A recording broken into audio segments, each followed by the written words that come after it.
Shalom, para sahabat insani yang dikasihi Tuhan. Kita bertemu kembali melalui channel Renungan Rohani Insani. Inspirasi Sabda Allah hari ini, Minggu 25 Juli 2021, dalam Pekan Biasa yang ke-17. Mari kita bersama-sama berdoa dalam nama Bapa dan Putra dan Roh Kudus. Amin. Bapa yang Maha Baik, Engkau menghendaki supaya kami mensyukuri semua berkat-Mu, dan terlebih daripada itu kami juga siap dan rela berbagi dalam keterbatasan, bahkan dalam kekurangan sekalipun, supaya apa yang kami dapatkan daripada-Mu menjadi berkat bagi banyak orang, bahkan juga mendatangkan rahmat, sukacita, berkat, dan mukjizat dalam seluruh kehidupan kami. Terpujilah nama-Mu kini dan sepanjang masa. Amin. Sabda Allah dari Injil Yohanes bab 6 ayat 1 sampai 15. Sesudah itu Yesus berangkat ke seberang danau Galilea, yaitu danau Tiberias. Orang banyak berbondong-bondong mengikuti Dia karena mereka melihat mukjizat-mukjizat penyembuhan yang diadakannya terhadap orang-orang sakit. Dan Yesus naik ke atas gunung dan duduk di situ dengan murid-muridnya. Dan Paskah hari raya orang Yahudi sudah dekat. Ketika Yesus memandang sekelilingnya dan melihat bahwa orang banyak berbondong-bondong datang kepadanya, berkatalah Ia kepada Filipus, "Di manakah kita akan membeli roti supaya mereka semua ini dapat makan?"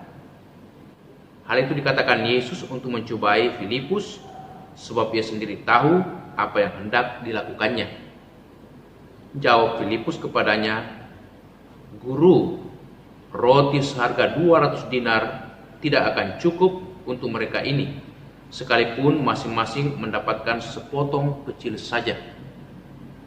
Seorang dari murid-murid Yesus, yaitu Andreas, saudara Simon Petrus, berkata kepadanya, "Guru, di sini ada seorang anak yang mempunyai 5 roti celai dan 2 ekor ikan. Tetapi apakah artinya itu untuk orang sebanyak ini?" Kata Yesus, "Suruhlah orang-orang itu duduk. Adapun di tempat itu banyak rumput, maka duduklah orang-orang itu, kira-kira 5.000 laki-laki banyaknya."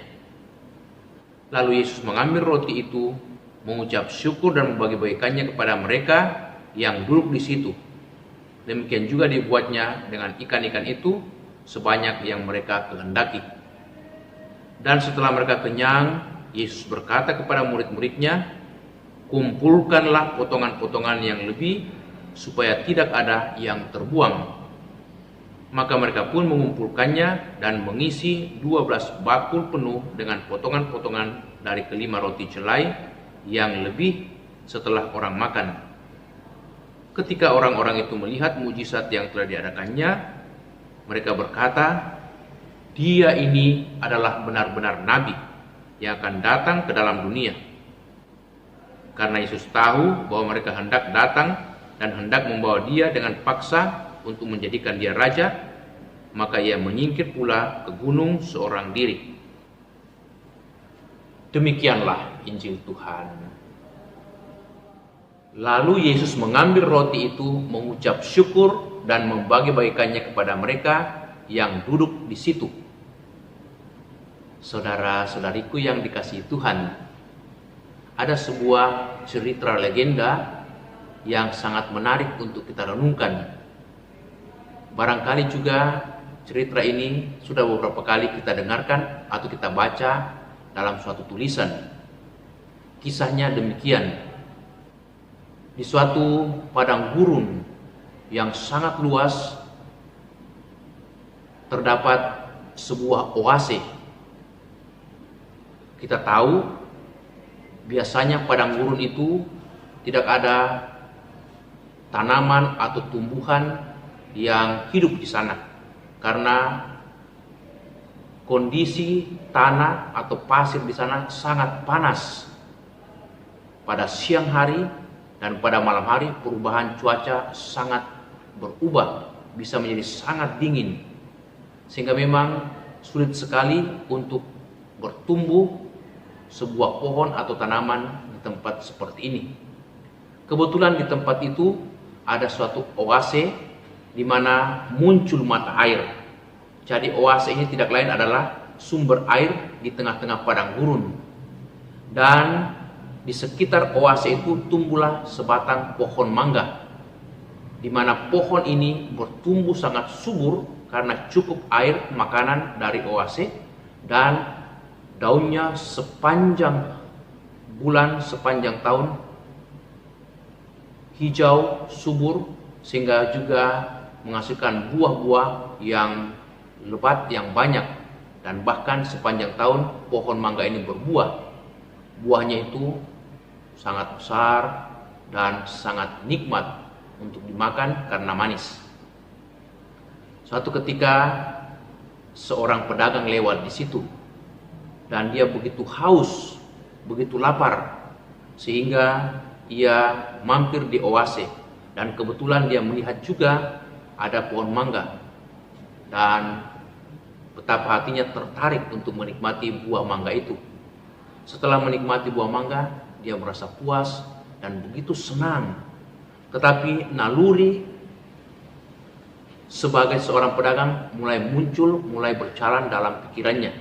Dia mengatakan, mungkin bagus kalau saya memiliki pohon mangga ini, supaya tak seorang pun lagi yang mengambil dari pohon mangga buah ini, dan saya sendiri yang memilikinya, supaya aku bisa berdagang mangga yang terus-menerus menghasilkan buah dari pohon ini. Maka mulailah dia memagari oase itu dan juga mangga itu, sehingga tak satu pun orang yang bisa masuk mengambil air atau beristirahat di sekitar oase, apalagi menikmati buah mangga dari pohon itu.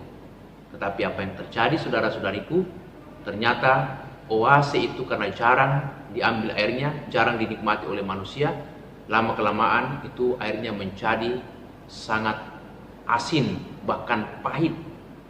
Dan airnya semakin hari semakin berkurang dan menjadi kering. Pohon mangga juga buahnya semakin kurang dan tidak lagi manis, dan semakin hari semakin itu tidak lagi menghasilkan buah, dan akhirnya pohon mangga itu juga mati. Apa yang bisa kita renungkan dari kisah ini, saudara-saudariku? Bahwa ternyata ketika kita dalam hidup seperti pohon mangga atau oase, tidak lagi berbagi apa yang kita miliki, maka hidup itu tidak lagi berarti, tidak lagi mendatangkan berkat bagi diri kita, berkat bagi orang lain. Inilah yang mau kita renungkan, dan kita bersama-sama melihat dari Injil hari ini, bagaimana Yesus dalam keterbatasan, dalam kekurangan, menyuruh para murid untuk memberi makan kepada 5.000 laki-laki, belum terhitung wanita dan anak-anak. Dan Yesus itu meminta kepada Filipus supaya kiranya mau memberi makan, karena Yesus tahu apa yang hendak dilakukannya. Tetapi Filipus mengatakan, "Guru, uang sebanyak 200 dinar sekalipun tidak akan cukup untuk orang sebanyak ini, sekalipun diberikan sepotong kecil saja." Tapi syukurlah seorang muridnya yang bernama Andreas punya inisiatif dan mengatakan, "Guru, di sini ada seorang anak kecil yang mempunyai 5 potong roti jelai dan 2 ekor ikan. Tetapi apa arti makanan ini yang sangat terbatas, yang sangat sedikit untuk orang banyak?" Namun Yesus mengatakan, "Mari bawa kemari makanan itu, roti-roti itu dan ikan itu." Dan apa yang terjadi? Yesus mengatakan, "Marilah kita berdoa." Yesus mensyukuri semua apa yang ada pada mereka dan mempersembahkan kepada Tuhan, menyerahkan kepada Tuhan. Kiranya mau memberikan rahmatnya, berkatnya yang melimpah. Dan terjadilah mujizat pergandaan roti, pergandaan ikan. Dan mereka makan dengan cukup, bahkan banyak yang sisa. Nah, saudara-saudari, ketika kita berani memberikan apa yang ada pada diri kita untuk orang lain, berbagi dalam keterbatasan, bahkan dalam kekurangan sekalipun, dan kita syukuri semuanya itu sebagai berkat dari Tuhan, maka Tuhan tidak tanggung-tanggung akan memberikan berkat yang melimpah, berkat yang lebih banyak, bahkan banyak yang tersisa dari apa yang kita berikan. Itulah suatu hukum kehidupan. Maka saudara-saudari, dalam kehidupan ini kita tidak boleh lagi